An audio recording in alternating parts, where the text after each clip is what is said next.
आएगा, नहीं हमने करंट अफेयर पढ़ रखा है, जो पढ़े वो आता भी है करके। टॉपिक वाइज नहीं होने से कोई करंट अफेयर ऐसा कुछ मेरे को लगता नहीं कि बेनिफिट मिलने वाला है। चलिए देखिए सर, यहाँ पे अपने को दे रखा है, उसको समझना है। ब्रिक्स, ब्रिक्स क्या होता है? तो ब्रिक्स बेटा क्या है, हमारे पास 5 से 6 5 देशों के पास समूह था। B for Brazil, R for Russia, I for India, C for China और एस फॉर साउथ अफ्रीका। ये हमारे पास 5 देशों का पहले ग्रुप था। ये एक ऐसा ग्रुप है जो दुनिया भर में लगभग दुनिया भर की 60% की आबादी और 40% जो इकोनॉमी है इन्हीं देशों के पास है। फिर भी इन दुनिया भर में जो डिपेंडेंसी थी अगर वर्ल्ड ट्रेड करने के लिए डॉलर पे थी, डॉलर पे निर्भरता सभी देशों की बढ़ गई थी। अब डॉलर में ट्रेड होने के कारण नहीं चाहकर भी अमेरिका बेजबरन का हर व्यापार में हिस्सेदार था और अचानक से क्या करता था कि किसी भी देश की करेंसी को फ्रीज कर देता था। जैसे कि अभी देखो गोल्ड के प्राइस अचानक से बढ़ गए। क्यों बढ़ गए? रशिया ने क्या कर दिया बेटा, यूक्रेन पे युद्ध कर दिया, युद्ध थोपा। युद्ध थोपने के बाद क्या हुआ कि सर हथियार वगैरह उसको विदेशों चाहिए थे, तो विदेशों से हथियार ना खरीद पाया रशिया, इसलिए क्या कर दिया अमेरिका ने उसके सारे पैसे फ्रीज कर दिए। अब फ्रीज क्यों कर पाया? क्योंकि उसके सारे जो एसेट्स थे, विदेशी मुद्रा थी, वो सब डॉलर में थे और डॉलर किसका है? अमेरिका का है। उसने फ्रीज कर दिया। अगर वही ब्रिक्स करेंसी में रशिया का पैसा होता तो अमेरिका केवल डॉलर फ्रीज कर पाता, ब्रिक्स करेंसी को फ्रीज नहीं कर पाता। तो रशिया क्या कर पाता? उस देशों से ट्रेड कर लेता जहां पे अमेरिका का वर्चस्व नहीं है, उसका काम नहीं रुकता। इसी कारण दुनिया भर का परसेप्शन चेंज हो गया और उन्होंने बोला भाई कि अब डॉलर जो है वो इन्वेस्ट करने के लिए सेफ नहीं है। आप डॉलर में पैसा रखो पर इतना भी मत रखो, वरना कल के डेट में अगर वार होता है तो अमेरिका जिसके तरफ जाकर खड़ा हो गया उसका युद्ध जितना तय है। क्यों तय है? क्योंकि आपका पूरा एसेट सीज कर देगा, अमेरिका डॉलर बैन कर देगा। तो सारे लोगों ने क्या किया, अपने एसेट्स को निकाल कर सीधा क्या खरीद लिया? गोल्ड खरीद लिया। गोल्ड को कहां सीज करोगे? तो दुनिया किसी मार्केट में बिक जाएगा। इसीलिए गोल्ड का प्राइस जो क्या हुआ सडन 2-3 साल में 35-36 हजार से 1,35,000 हो गया। ये मेन कारण था। बात समझ में आ रही है? ये सब किसका हुआ? रशिया यूक्रेन वॉर का ही परिणाम है कि विश्वास घट गया अमेरिका पर लोगों का। इसीलिए एक अदर जो वर्ल्ड बनाया गया कि दुनिया भर की 40% की इकोनॉमी जब हम लोग डील करते हैं, 60% लोग हमारे यहाँ रहते, तो हम अमेरिका गुलाम क्यों रहे? हम लोग एक नई करेंसी बनाएंगे, एक नया बैंक बनाएंगे और उसके लिए पहले एक संगठन बनाया गया, उसका नाम है ब्रिक्स। इसके मेंबर कौन बने शुरू में? बी से Brazil, R for Russia, I for India, C for China और एस फॉर साउथ अफ्रीका। ये 5 देश इसके बने। अब जाकर कुछ नए देशों को भी इस ग्रुप में शामिल किया जा रहा है। अब हर साल बेटा इसकी बैठक होती है, तो अपने लिए इंपॉर्टेंट ये होता है सर कि इस साल इसकी बैठक कहां पर होगी। क्लियर है ये? तो इस साल इसकी बैठक कहां पर होगी? रियो डी जेनेरियो ब्राजील में। या 2025 में कहां आयोजित हुआ था, इस साल का हो गया। 26 में कहां को देखा जाएगा? तो 25 में सर इसका बैठक जो हुआ कहां पर हुआ? रियो डी जेनेरियो ब्राजील में, क्योंकि ब्राजील भी क्या है? मेंबर है। उन देशों में ही इसकी बैठक की जाती है, सबमिट किया जाता है जो इसके मेंबर है। क्लियर है ये? तो अभी कहां पर हुआ? 25 का ब्राजील में हुआ। ब्राजील में कहां पर हुआ? रियो डी जेनेरियो, ये उसका शहर है। यहाँ ओलंपिक भी ऑर्गेनाइज हो चुका है। क्लियर है ये कंडीशन हमारे पास। अब सर देखो, जो बच्चा इंटेलिजेंट होगा, अपना जीके मजबूत करना होगा, वो कैसे पकड़ेगा? सर ब्रिक्स तो 25 में हुआ ब्राजील में, 26 में कहां होगा, 27 में कहां होगा? बात समझ में आई? इसको तैयार करेगा। ब्रिक्स बना कब, डेट क्या था, और जब बना था उसका पहली बैठक कहां पर हुई थी? जो इतने पे बात करता है सर उसका जीके और अच्छा होता जाएगा। टॉपिक यही रहने वाला है। आप 5 साल तैयारी कीजिए, आप 6 साल तैयारी कीजिए, आप जिंदगी भर करिए, ये कभी चेंज नहीं होगा। बस ये चेंज होता है, इस साल यहां हुआ, अगले साल कहां होगा, उसके अगले साल कहां होगा। नेक्स्ट करें हम लोग इसको। चलिए आगे देखते हैं।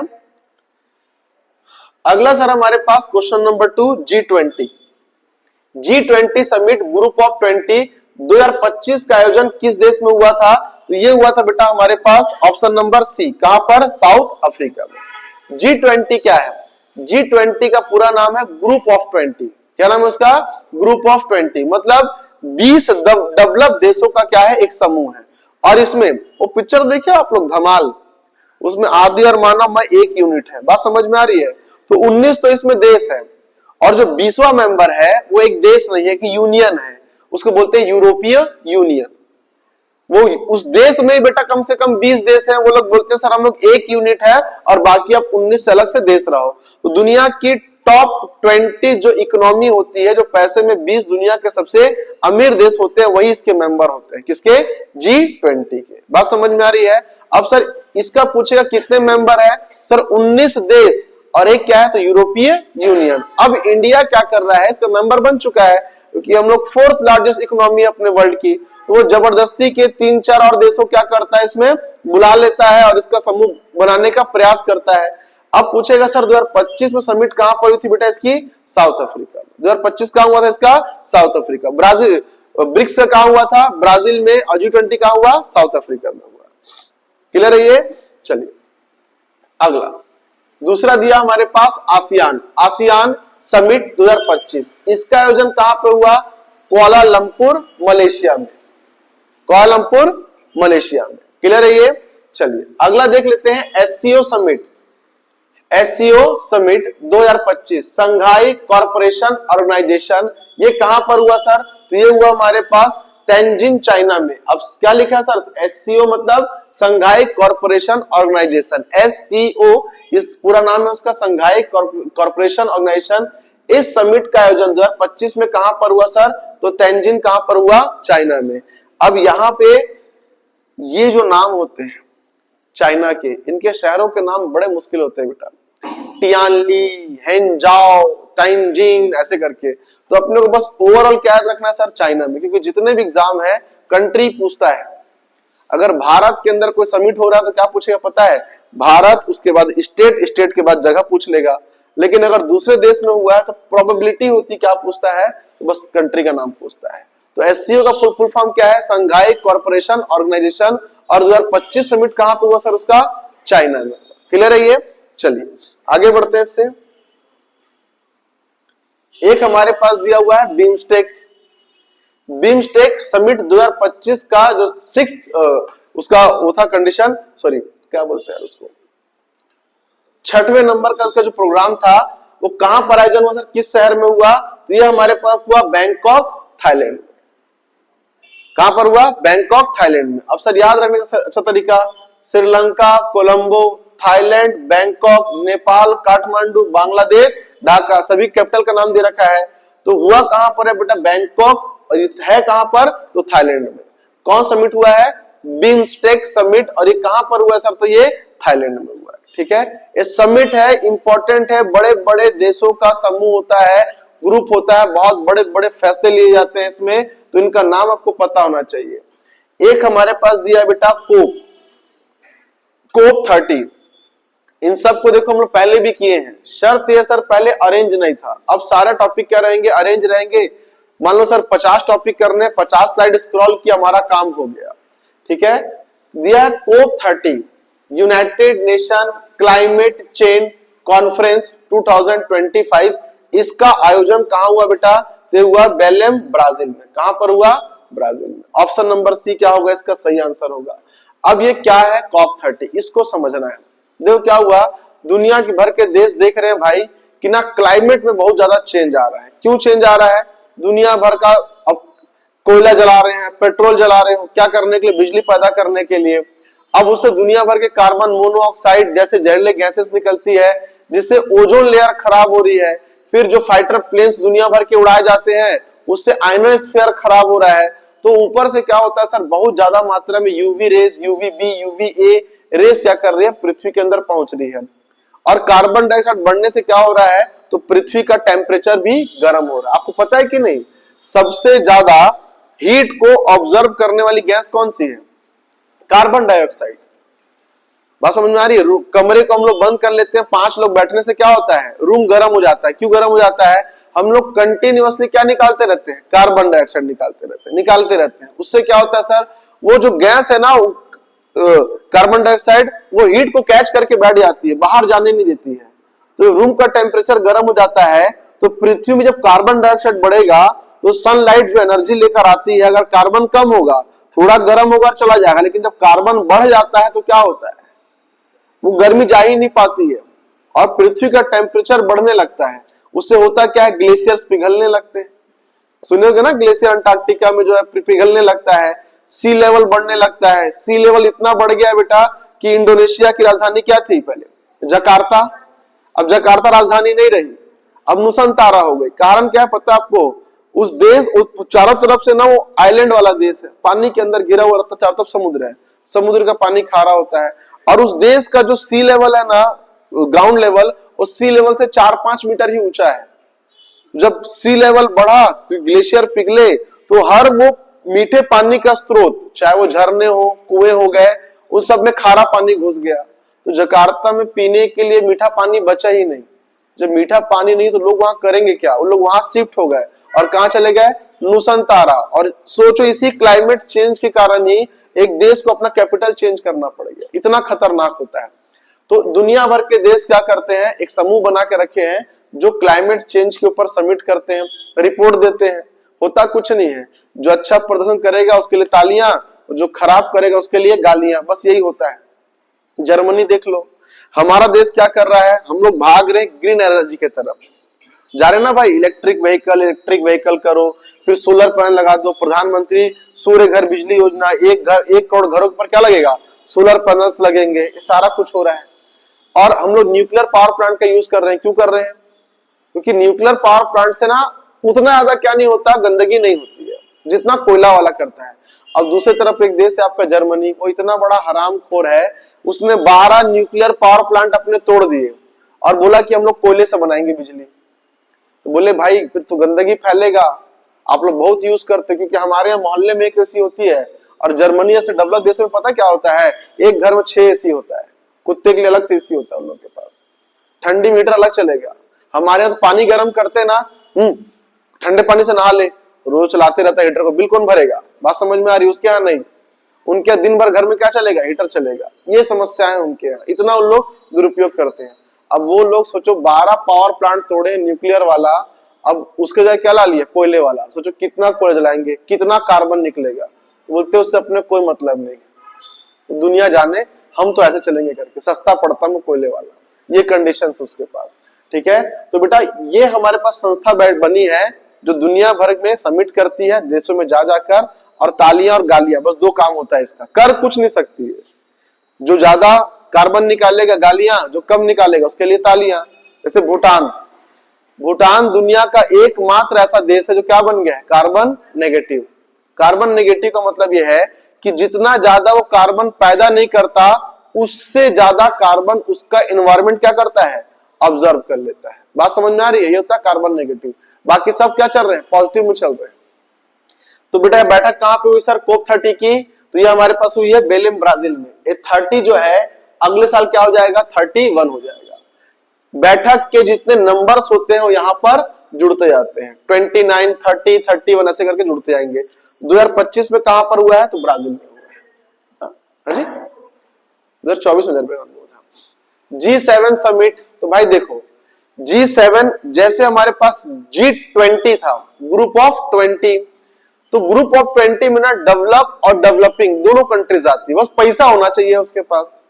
ठीक है, लेकिन G7 जो ग्रुप है ना, इसको ग्रुप ऑफ 7 बोलते हैं। इसमें केवल डेवलप कंट्री आती है। केवल कौन आती है? डेवलप। आपके पास पैसा उससे मतलब नहीं है, आपका इंफ्रास्ट्रक्चर क्या होना चाहिए? डेवलप होना चाहिए।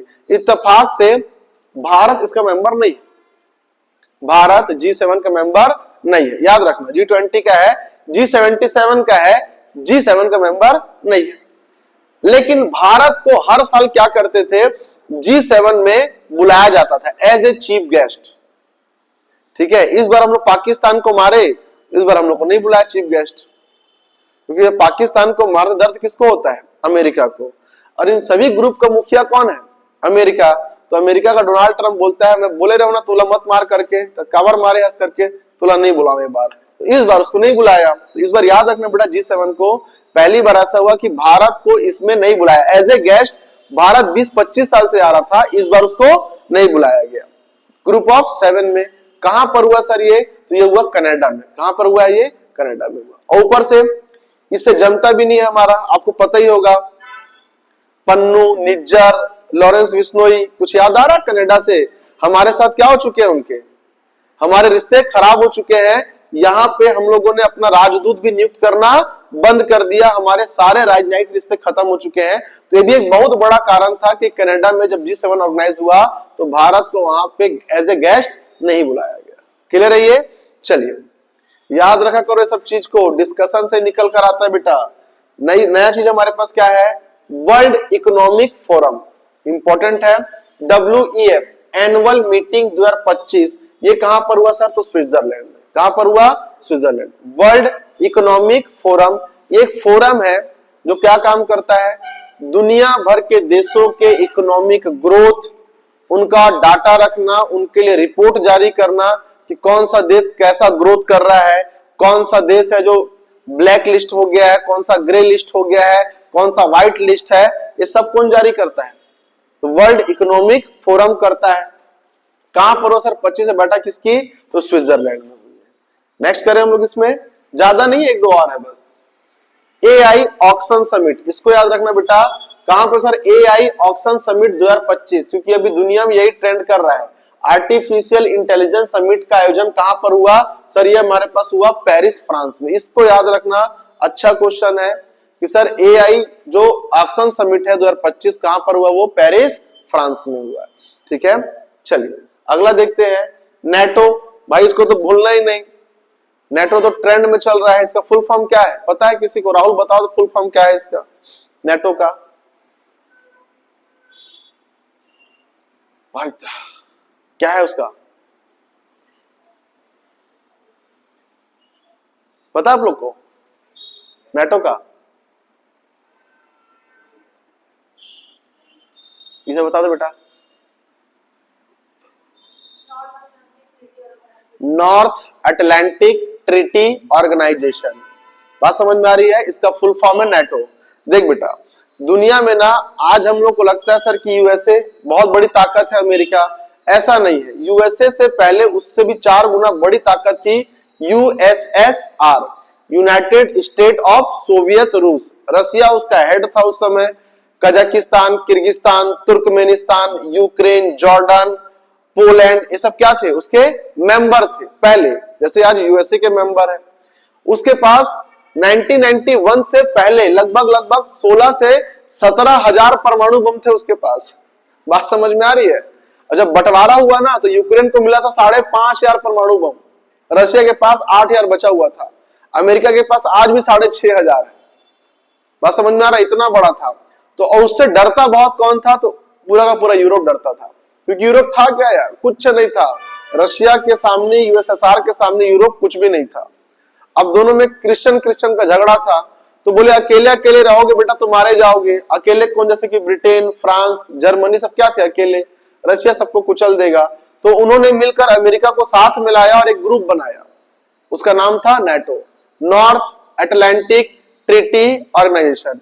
ये ग्रुप बना इसलिए था ताकि भविष्य में रसिया अगर हम में से किसी एक को भी मारा ना तो हम सब मिलके मारेंगे। किसको? रसिया को। रसिया का ये खौफ है भाई, ये देन है किसकी? रसिया की। रसिया के अगेंस्ट से बना हुआ है कि देखो भाई, एक तो पहलवान टाइप का लड़का रहता है, वो सबको मारता है अकेले अकेले। तो काम करते हैं हम लोग, मीटिंग कर लेते हैं, अकेले अकेले कोई मार नहीं खाएगा। अगर हम में से किसी को भी मारा वो मोटू, तो हम सब मिलके मारेंगे उसको। ये बना आपका नाटो।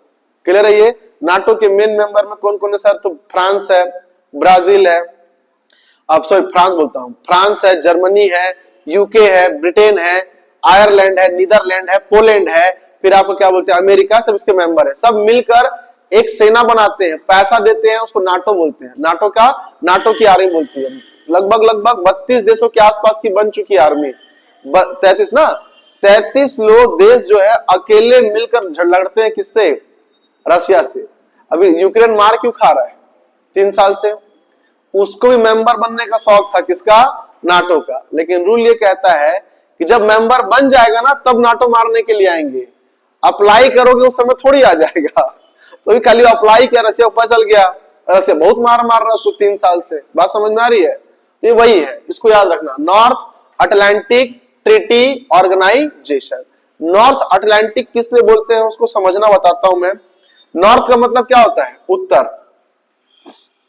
ये हमारे पास रसिया हो गया, ये हो गया सर यूरोप, और ये हम लोग का तो इंडिया इधर ही है हमारे पास। यहां पर बेटा एक ओशियन है, उसको बोलते हैं अटलांटिक ओशियन। अटलांटिक ओशन का दो पार्ट है सर, एक नॉर्थ का और एक क्या है, साउथ का है। जितने यूरोपियन कंट्रीज है, इधर हमारे पास अमेरिका, तो नॉर्थ अटलांटिक के इस तरफ लेफ्ट हैंड साइड में अमेरिका और राइट हैंड साइड में यूरोप। तो नॉर्थ अटलांटिक के ओशन के समुद्र के लेफ्ट और राइट के देशों का एक ग्रुप है, इसलिए क्या नाम दिया उसको, North Atlantic Treaty Organisation. Clear है ये, उसका नाम उसके रीजन से, उसके भौगोलिक क्षेत्र से निकल कर आया है।